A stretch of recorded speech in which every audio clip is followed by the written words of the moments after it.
3 coreana. T de coreanos tem 3 consoantes que poderia ser confundido com um T, como no tan, como em stamp, o que soa algo como um cruzamento entre um T e D. Você não pode facilmente ouvir as distinções entre os 10 T, é porque você aprendeu a ignorá-los.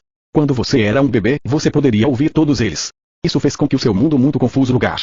Você foi cercado por adultos balbuciando, cada um dos quais tinha um pouco diferentes formas de dizer seus vogais e consoantes. Seus ouvidos tocou com os sons de centenas de diferentes consoantes e vogais, e você estava dentro desse caos, em busca de ordem. Você começou a encontrar esta ordem entre 6 meses e 1 ano de idade. Os melhores dados que temos sobre este processo provêm de estudos de americanos e os japoneses. Usando exames cerebrais, os pesquisadores podem ver se um indivíduo pode ouvir a diferença entre quaisquer dois sons.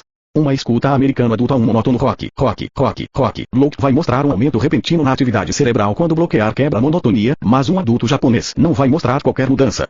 Uma bebê japonês, no entanto, não tem problema algum reconhecer os dois sons, uma habilidade que gradualmente desaparece entre 6 e 12 meses de idade. O que acontece neste momento crítico? O cérebro do bebê está a recolher estatísticas. Há uma suave linha que liga as letras RL, e uma consoante pode cair em qualquer lugar na linha. Num americano agregado familiar, um bebê típico irá ouvir centenas de ligeiramente diferentes consoantes que tendem a cair em 2 grandes pilhas ao longo desta linha, sons que são na sua maioria R-lick, e sons que são principalmente R-lick. Se vocês gravaram um dia típico na vida de um bebê americano e contam-se aqueles sons, você verá isto. Nós tendemos a pensar de RL como 2 sons distintos, mas eles não são. Cada consoante é um grupo de sons que são mais ou menos semelhantes.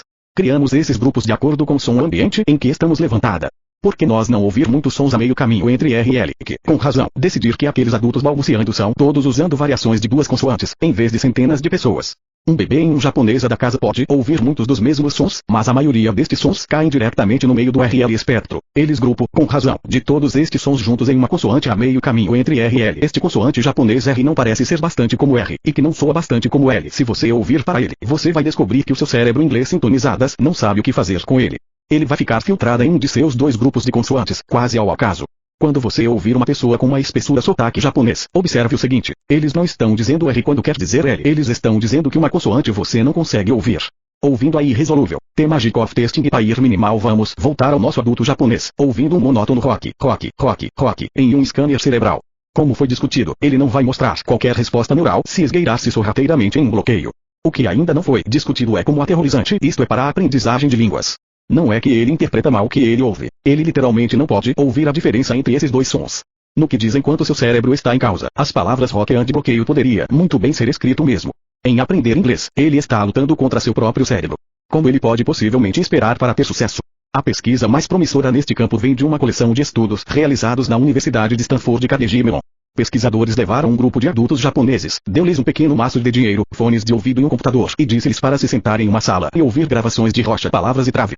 Seu trabalho era pressionar um botão rotulado como rock quando ouviram rock e pressionar um botão lock quando ouviram bloqueio. Compreensivelmente, o seu desempenho foi terrível. Até depois de praticar, manteve-se terrível. Tão longe, tão ruim. T inclusive R japonês a R japonês, é encontrado em palavras como origami, ramen e tempura. Na verdade, soa como uma combinação de R, L e D, com um pouco mais R que qualquer outra coisa. É um terrivelmente difícil consoante pregar para baixo para um americano. Eu passei uma boa meia hora repetindo depois de uma gravação dos ramen palavra para se preparar para um dos meus vídeos pronúncia de demonstração, e eu ainda não consigo ouvir a maldita coisa ou produzi-lo também. Felizmente, alto-falantes japoneses nunca me mal interpretado quando encomendar biru, cerveja, no Japão. Como poderiam? Não há tal coisa como biru em japonês. Aí vem a mágica. Um outro grupo de participantes foi colocado na mesma situação, só que desta cronometrar. Suas telas de computador forneceram feedback imediato após cada pressionamento do botão. Para cada correta adivinhar, eles viram uma marca de seleção verde. Para cada palpite errado, eles viram um X vermelho. De repente, eles começaram a aprender. Após 3 sessões de 20 minutos, eles tinham religado com sucesso seus cérebros. No cérebro depois cães, eles mostraram uma resposta acentuada nos testes rock, de bloqueio. Eles tinham aprendido a ouvir o irresolúvel. Podemos tomar essa pesquisa e usá-lo para nossas próprias necessidades. Rock e bloqueio são membros clássicos de um grupo especial de palavras conhecidas como pares mínimos. Estes são os pares de palavras que diferem apenas por um som e cada língua é cheia deles. Eu tenho torturado muito poucos dos meus alunos austríaca inglês com as diferenças entre pares mínimos, como pensamento e afundando, suspect e sobrinha e joelhos. Estes pares de ir direto ao coração do problema de audição em um idioma e praticá-los com feedback fornece a melhor maneira de treinar nossos ouvidos e religar nossos cérebros. Você será capaz de encontrar os pares mínimos essenciais em seu idioma no início de muitos livros de gramática com CDS, e definitivamente em todas pronuncia livros, e eu estou tornando-se uma missão pessoal para fornecer provas de pares mínimos no meu site em tantas línguas como posso encontrar, fluentforever.com/chapter3.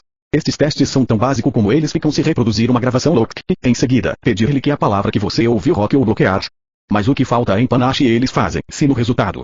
Eu usei-os para aprender o obnoxiously difícil sons da Hungria, em 20 minutos por dia durante 10 dias. Eles também são muito divertidos. Você pode sentir seus ouvidos mudando com cada repetição. Os benefícios do treinamento da orelha, o reconhecimento de padrões e pattern quebrando. Quando você usa o mínimo de testes par no início de sua jornada idioma, você vai aprender muito mais rápido a longo prazo. Você terá um tempo mais fácil ao lembrar palavras novas, porque já não sou um estrangeiro. Você também vai entender falantes nativos melhor, porque seus ouvidos estão em sincronia com seu discurso. Em vez de desperdiçar seu tempo corrigindo os maus hábitos de pronúncia, você será capaz de gastar o seu demorado linguagem a uma velocidade vertiginosa. Como o treinamento da orelha causar tudo isso acontecer? Você deu-se a capacidade de reconhecer sons individuais, mas isso não é o fim da história. Porque você passou o tempo focando naqueles sons, você vai estar ciente das mudanças sutis que ocorrem quando você sequencia esses sons juntos. Este dá-lhe duas superpotências. Você pode ouvir regras sólidas, e você pode ouvir quando essas regras são quebradas. Regras sólidas: conectar ortografia ao som e som ao som. Dizem que os sons podem ser combinados. Pause é bom em inglês, e que não podes Vitix não é. Línguas estão cheios de regras sonoros complexos, e nós somos muito bons em pegá-los se podemos ouvi-los. Você pode observar isso com as crianças. Há um teste linguístico puro que pesquisadores gostariam de executar em crianças de 5 anos. Eles mostrar-lhes o desenho do pássaro estranho e proclamar: esta é uma vulga. A vulga em seguida, eles mostram às crianças de 2 deles e dizer: agora existem 2 deles. A 2, crianças alegremente exclamar: vugs. Isso tudo parece simples e agradável o suficiente, mas tenha em mente que essas crianças estão realizando uma operação extraordinariamente complexa. De alguma forma, profundamente dentro de suas cabeças pequenos bonitos, eles sabem que o plural desta inteiramente nova palavra soa como Z, enquanto o plural de uma nova palavra diferente, como EF, soa como S e o plural de tá soa como IS. Estas regras não são nada para cheirar, e eles são diferentes em todas as línguas. Crianças alemães dizem vags, não vugs. Se seus ouvidos são sensíveis a cada novo som em seu idioma, você vai notar quando há uma regra som estranho acontecendo, e cada vez que você perceba, você vai se aproximar de internalizá-lo. Sua segunda superpotência permite que você observe quando as palavras quebrar essas regras. Em inglês, temos lotes de regras de pronúncia. A K é sempre pronunciado como K como em kick, exceto quando não é faca. A coisa agradável sobre regras e exceções é que, mesmo quando eles são tão irritantemente complexos como o inglês, e para sua sorte, eles são quase sempre mais simples em outros idiomas, eles nunca criar novos sons. Não há nenhuma palavra em inglês que não reutilizar os 41 ou 42 sons do língua inglesa. Este é o caso em todas as línguas. Se você pode ouvir todos os sons em seu idioma, então você pode ficar surpreso com a ortografia de uma palavra, mas nunca com o som de uma palavra. Isso ajuda você a aprender mais rápido, porque a sua memória não precisa se esforçar para armazenar algum novo som indescritível. Se uma palavra como mjodur é apenas uma combinação de 6 sons familiares, então ele não é mais particularmente estrangeira, e não vai ser mais difícil de lembrar do que um nome incomum, mas compreensível como láquida. Devido a isso, você vai ser capaz de memorizar a pronúncia de palavras novas com precisão, o que vai permitir que você reconhecê-los quando eles estão falados por um falante nativo. Por off, você acabou de dar a sua compreensão auditiva um enorme impulso desde o início. Se você tem uma melhor compreensão auditiva, você vai ganhar mais vocabulário e gramática cada vez que você ouvir alguém falar a sua língua. Por off, você apenas impulsionou seu vocabulário e conhecimentos de gramática para o resto de sua vida. Você ganha tudo esta à custa de algumas horas de estudo par mínima. Agora, se podemos aprender a produzir os sons, estamos no negócio. Pontos-chave: seu cérebro é programado para ignorar as diferenças entre sons estrangeiros. Para relegá-lo, ouvir pares mínimos em seu alvo palavras sonoras de linguagem similar, como sobrinha e joelhos, e testar a si mesmo até que seu cérebro se adapta a ouvir esses novos sons. Ao praticar dessa forma, você estará melhor equipado para reconhecer palavras quando está falado, e você terá um tempo mais fácil memorizá-las em seu próprio país.